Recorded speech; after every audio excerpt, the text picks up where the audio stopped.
இங்கே இந்த நிகழ்ச்சிக்கு வந்திருக்கும் மரியாதைக்குரிய சகோதரர்கள் ஜாகுவார் தங்கம் அவர்கள். ஜாகுவார் தங்கத்தை பற்றி நம்ம சொல்லணும்னா, கிராமங்களில் அனுமனை பற்றி நான் அவரும் எங்களாம் ஒரே ஊர் தான்.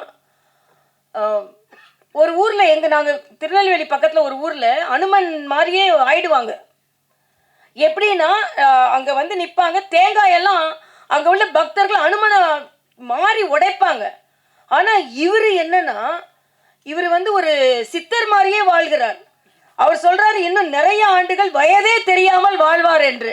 ஆக அவரிடம் இருந்து நடிகர்கள் பல கலைகளை கற்றுக்கொள்ள வேண்டும் என்று நான் கேட்டுக்கொள்கிறேன். உண்மையிலேயே உங்களுக்கு எனது வாழ்த்துகள். ஏன்னா அந்த அளவிற்கு திருமூலர் சொன்னதே மாதிரி உடலை ஒரு கோவியலாக நினைப்பது என்பது சாதாரண விஷயம் இல்லை. மருத்துவர் என்றவர்கள் எங்களுக்கெல்லாம் வேலை இல்லாமல் செய்யணும் இவரை மாதிரி உள்ளவங்களால. அதனால ஒரு உடலை கோயிலாக நினைத்து அதை பாதுகாப்பதற்கு ஜாகுவார் தங்கம் போன்றவர்களெல்லாம் தங்கமாக நீங்கள் வாழ வேண்டும் என்று நான் வாழ்த்துகிறேன். ஏனென்றால் நான் பல காணொளிகளை பார்த்திருக்கிறேன். உங்களோட காணொளிகளை மிக நன்றாக இருக்கிறது.